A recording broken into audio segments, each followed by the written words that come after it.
앞에서 우리는 A 플러스 리포트 쓰기 전략 세 가지를 다루었습니다. 첫 번째가 교수의 의도를 파악하라, 둘째 충실함을 보여라, 셋째 독창성을 보여라였죠. 이제 네 번째 형식을 갖추어라부터 보도록 하겠습니다. 자, 기본적으로 리포트는 표지, 목차, 본문, 참고문헌 이렇게 네 가지 요소로 이루어져 있는데요.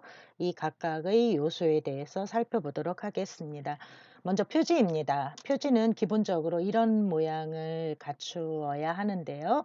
가장 위에 기말보고서라고 하는 것이 있습니다. 이것은 리포트의 성격을 보여주는 건데요. 이것이 1차 리포트인지 2차 리포트인지 뭐 중간 대치 리포트인지 이런 성격을 리포트의 가장 위에 조금 작은 글씨로 이렇게 넣어줍니다. 그 다음에 제목인데요. 제목은 자신이 쓴 내용에 부합한 제목을 붙여야 됩니다. 리포트라고 쓰면 절대로 안 됩니다.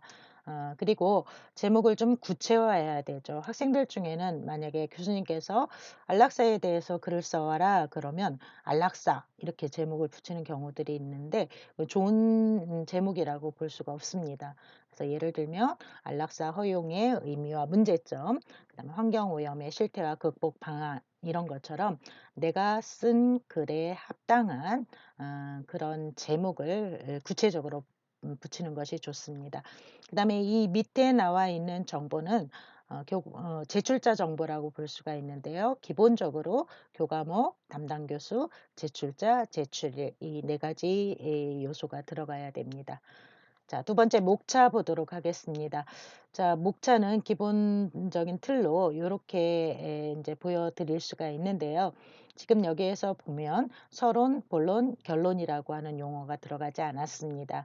즉, 각각의 부분에 해당하는 구체적인 제목이 소제목들이 들어가 있죠. 이렇게 제목을 붙이는 것이 여러분들이 쓴 글의 어떤 독창성을 보여줄 수 있는 부분이라고 볼 수가 있습니다. 여기에는 서론, 본론, 결론이라고 하는 말이 들어가 있지 않지만 안락사 논쟁이 서론이고 2, 3, 4장이 본론이며 5장 안락사에 대한 입장의 결론이라는 것을 모두가 다 잘 알 수 있습니다. 그래서 서론, 본론, 결론 이렇게 써놓는 것보다는 각각의 영역에 맞게 구체적 정보를 보여주는 그런 제목을 붙이는 것이 좋겠죠. 자, 그다음에 가끔 이제 글을 쓰다 보면 표가 들어가는 경우들이 있습니다. 그럴 경우에는 이제 표 목차도 넣어야 되고요. 그림이 들어갈 때는 그림 목차도 넣어야 됩니다. 자, 세 번째 본문을 보도록 하겠습니다. 본문은 아까 앞에서 보았던 것처럼 기본적으로 서론, 본론, 결론으로 이루어지는데요. 음, 서론에서 기본적으로 들어가야 될 내용은 이 글을 왜 쓰는지, 대상은 무엇으로 하는지, 그리고 어떤 방법으로 기술할 것인지 이런 것들이 이제 포함되어야 됩니다. 되게 시작은 글을 쓰게 된 어떤 배경으로 쓰는 것이 좋겠죠. 그래서 예를 들면 안락사에 대해서 글을 써야 된다라고 한다면 안락사와 관련된 최신의 어떤 논쟁이라든가 또는 어떤 사례라든가 이런 것들을 기술을 하면서 안락사를 다루어야 되는 어떤 의미, 가치 그리고 그걸 어떤 방법으로 접근할 것인지 이런 것들이 이제 기술이 돼야 되겠죠. 그리고 문장은 가능하면 간결하고 그다음에 정확한 문제 의식을 전달하도록 해야 됩니다. 가끔 학생들 글을 보면 굉장히 문장이 길어지는 경우들이 있는데요. 문장이 길어지면 비문법적인 문장을 쓸 가능성이 굉장히 높습니다. 뭐 주어와 서술어가 서로 호응하지 않는다든가 이런 오류들이 나타날 수 있기 때문에 가능하면 문장은 간결하게 그리고 정확한 표현을 쓸 수 있도록 그렇게 해야 됩니다. 자, 두 번째 본론 쓰기에서는 이제 기본적으로 본론은 여러 개의 내용으로 이렇게 구분이 될 겁니다. 그래서 그럴 때 각각 소제목들 항목식으로 붙이고 글을 작성을 하는 것이 좋고요. 문단의 구분이 정확히 드러나도록 하는 겁니다. 드러나도록 해야 합니다. 그래서 들여쓰기도 정확하게 하고요. 각각의 소항목들의 내용들이 정확하게 구성이 되도록 해야 되겠죠.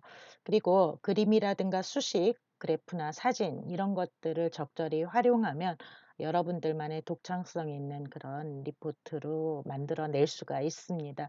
그렇다고 그림이나 사진을 너무 크게 또 너무 빈번히 사용한다고 하면 이것이 분량을 늘리기 위한 어떤 꼼수냐 이렇게 교수님께서 오해할 수도 있기 때문에 꼭 필요한 그림이나 사진 이런 것들이 들어갈 수 있도록 그렇게 해야 되겠죠. 자, 결론 쓰기는 뭐 결론이라고 이렇게 이야기하는 경우들도 많이 있는데 만약에 적절한 제목을 붙일 수 있다면 그렇게 넣는 것도 좋겠죠. 그죠? 그리고 반드시 이때 결론은 서론과 일치하는 그런 결론으로 작성이 돼야 됩니다. 되게 이제 결론을 쓸 때는 가장 쉬운 방법들이 어떻게 보면은 본론에서 이야기한 내용을 요약하는 그런 방법인데요. 그럴 때 본문에서 기술한 그 내용을 그대로 카피해서 갖다 놓는 요런 그 잔머리는 좀 안 굴리는 게 좋겠죠. 그죠? 그리고 이제 마지막 부분에서는 뭔가 연구하고 탐구하고 학습 활동하는 데 있어서 좀 미진했다고 생각되는 부분, 요런 부분은 조금 더 뭐 탐구가 필요하다든가 앞으로 관심을 더 기울일 생각이라든가 요런 부분들을 넣어 주면은 진정성 있는 그런 글이 될 수 있겠습니다. 자, 그다음에 인제 네 번째 요소가 바로 참고 문헌 요소인데요. 참고 문헌은 각 전공 영역마다 관례적으로 쓰는 형식들이 있습니다. 그래서 그 형식을 따르는 것이 좋은데 되게 우리 전공에서는 어떤 형식을 따르지? 이런 게 궁금한 경우에는 여러분들 전공에서 어 전공 쪽에서 나온 그 학술지 논문들이 있잖아요. 그런 논문들을 보면 그 논문 뒤에 이제 참고 문헌이 나와 있습니다. 그래서 그 형식을 보면 될 것 같아요. 자, 참고 문헌은 충실성을 보여줄 수 있는 결정적 증거가 되기 때문에 반드시 작성을 해야 됩니다. 그리고 최소한 5개 이상의 참고문헌을 제시하는 것이 좋고요. 그리고 참고 문헌 제시 형식이 기본적으로 있습니다. 이제 단행본일 때는 저자가 들어가고 제목, 출판사, 출판 연도 이런 것들이 들어가야 되고요. 학술지 논문인 경우에는 논문을 쓴 필자, 그다음에 논문 제목, 그다음에 논문집 이름, 권호수, 그리고 그 논문집을 낸 학회명, 발표 연도 이런 것들이 들어가야 됩니다. 뭐 인터넷자로 요즘 굉장히 많이 활용을 하는데 이런 경우에는 역시 필자 들어가고요. 매체 제목 글의 제목 들어가야 되고 이 글이 실린 사이트의 이름이 들어가야 되겠죠. 그리고 작성 일시를 넣고요. 그다음에 사이트 URL 들어가야 되고 반드시 뒤에 접속 일자가 들어가야 됩니다. 신문 기사는 필자가 있는 경우에 필자 넣어줘야 되겠고요. 그다음에 제목, 신문명, 그리고 날짜가 들어가는 요런 양식으로 기술을 하면 됩니다. 자세한 내용에 대해서 제가 기회가 있으면 다시 또 다른 강좌로 만들어서 여러분들에게 소개하도록 하겠습니다. 자, 그다음 5번째 요소입니다. 보기 좋게 하는 거 아주 중요합니다. 본문의 체제가 드러나도록 항목식 소제목을 반드시 붙일 것. 아까 우리가 목차에서 봤던 그런 내용들이 본문에서도 제목으로 들어가야 된다는 거죠. 소제목은 좀 굵은 글씨나 큰 글씨로 본문과 구별되도록 하는 것이 좋습니다. 그다음에 문단 구분은 좀 분명히 하는 거가 좋겠죠. 그죠? 단락이 바뀌면 들여쓰기 해야 되고요. 항목 간에도 그러니까 2장, 3장 사이에 항목 간에도 적절한 공간을 주는 게 좋고요. 필요에 따라서 들여쓰기와 내어쓰기를 적절히 활용하는 것이 좋습니다. 특히 이제 내어쓰기를 하면 어 소항목을 넣고 그 항목에 해당되는 내용이 뒤에 그 정렬이 아주 잘 되기 때문에 내어쓰기를 적절히 활용하면 아주 보기 좋다는 것은 다른 말로 이야기하면 글의 구조나 내용을 파악하기 좋게 한다는 것입니다. 그리고 페이지 번호는 반드시 넣어야 됩니다. 특히 이제 분량이 주어질 경우에는 교수님들이 분량을 이렇게 판단할 때 바로 분량을 점검하기에 좋은 부분이라고 볼 수가 있겠죠.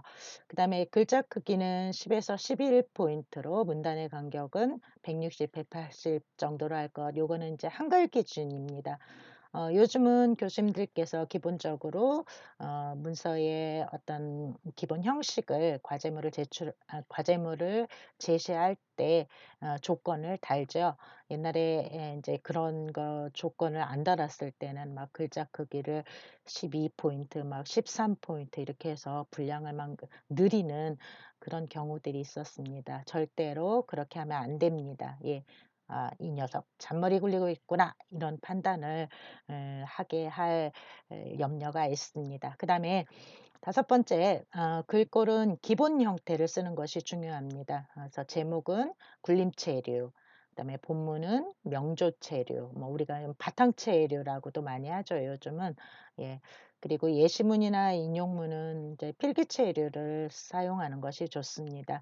그렇지만 여러 가지 글꼴을 많이 활용하는 것은 바람직하지 않습니다. 그다음에 만약에 컬러를 활용해야 할 경우에는 컬러 색깔도 너무 다양하지 않도록 하는 것도 보기 좋게 하는 조건 중에 하나입니다. 음. 그다음에 여섯 번째로, 예, 글 쓰는 예절을 지켜라라는 겁니다. 일단 기본적으로 리포트는 뭐뭐 하였습니다라고 하는 형식을 쓰는 것이 아닙니다. 1학년 학생들의 리포트를 받다 보면 이런 형식으로 쓰인 경우들이 굉장히 많습니다. 굉장히 많은 건 아니고요. 예, 좀 나타납니다. 그래서 그렇게 쓰지 않고 뭐뭐 했다, 뭐뭐 한다 이런 식으로 중립체의 문장을 쓰고요. 맞춤법에 맞게 표준어를 쓰고 문법에 맞는 문장을 써야 되겠죠. 특히 문법적으로 틀린 문장을 쓰는 경우들이 아주 종종 나타납니다. 목적어를 빼먹는다든가 주어하고 서술하고 잘 어울리지 않는다든가 이런 경우들이 있는데 자기가 쓴 글을 점검을 하면서 반드시 문법에 맞는 문장을 잘 썼는지, 그러니까 대충 점검하지 말고 꼼꼼하게 점검을 해야 됩니다. 그다음에 인터넷에서 사용되는 말을 쓰지 않아야 되겠죠. 소리 나는 대로 쓰는 요런 것들은 삼가야 됩니다. 이것은 공식 문서이고 학술적 글쓰기이기 때문에 그렇습니다. 네 번째, 이모티콘 사용하는 거 안 되고요. 다섯 번째, 요것도 좀 여러분들이 잘 지켰으면 좋겠습니다. 구어적 표현은 가급적 삼가는데요.